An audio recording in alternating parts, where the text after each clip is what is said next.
Hello সবাই আসসালামু আলাইকুম। আমরা বিশ্বকাপ শুরু হয়েছে মান থেকে আমরা দুই ভাই মিলিয়া একটু গপসপ করি আর কি। বিশ্বকাপর কোন দলের কিতা পারফরমেন্স করবো ইলাহানে উপলক্ষ লইয়া আমরা ব্রাজিল এবং হাইতির যে আপকামিং ম্যাচ আর অগ্নি একটু আমরা প্রেডিকশন এবং কিছু আলোচনা করতাম চাইলাম। আমার লগে আছেন আমার ছোট ভাই সামাদ এবং আমি তুমি জানি। তো চলুন আমরা একটা আলোচনা করি কোনটা। আচ্ছা বা সামাদ, খেলা তো দেখ রায়, ব্রাজিলের খেলাও তো দেখছো, পয়লা ম্যাচ আইবা দিয়ে হাইতি আর স্কটল্যান্ডেরও ম্যাচও দেখছো। আমরা জানি হাইতি এক গোলে আসছে স্কটল্যান্ডের লগে। এখন যে 20 জুন যেটা আপকামিং ম্যাচ আর ইগু সম্বন্ধে তোমার ধারণা কিতা এবং কিলা ইগু ম্যাচ হইবে একটু ফোর্স। ব্রাজিলের পয়লা গ্রুপ পর্ব ম্যাচ আসলো মরক্কোর লগে। মরক্কো খুব শক্তিশালী টিম, 7 নম্বর র্যাঙ্কিং। ব্রাজিলও খুব শক্তিশালী টিম, 5 বারের বিশ্ব চ্যাম্পিয়ন। এখন বর্তমানে ব্রাজিল মিডফিল্ডটা দুর্বল। আমার মতে মিডফিল্ডটাকে তারা বল বানাইতে পারে না, খেলতে পারে না। ফিনিশিংটা ব্রাজিলের দুর্বল, যার কারণে মরক্কোর মতো টিমের সাথে ওরা এক এক গোলে ড্র করছে।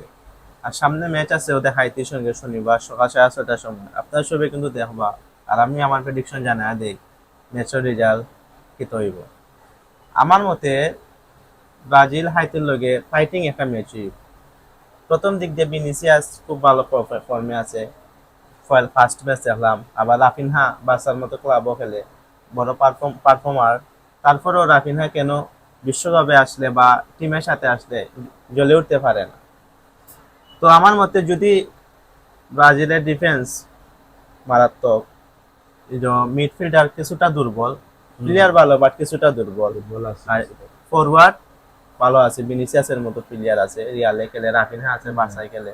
আমার মতে হাইতির সঙ্গে ব্রাজিল জিতবে, অনেক হুম। বড় ব্যবধানে জিতবে। আবার যদি কোনো অঘটন ঘটিয়ে দেয় হাইতি, তাহলে ম্যাচ ড্র হবে। হুম। আপনি বলেন আপনার। না, আমি তো দেখছি যে তারা যত এই পর্যন্ত যতবার মানে ব্রাজিল হাইতি তারা মুখোমুখি হয়েছে, বিশাল ব্যবধানে ব্রাজিলে হারাইছে। 17টার মতো গোল দিছে, ইলাও আছে।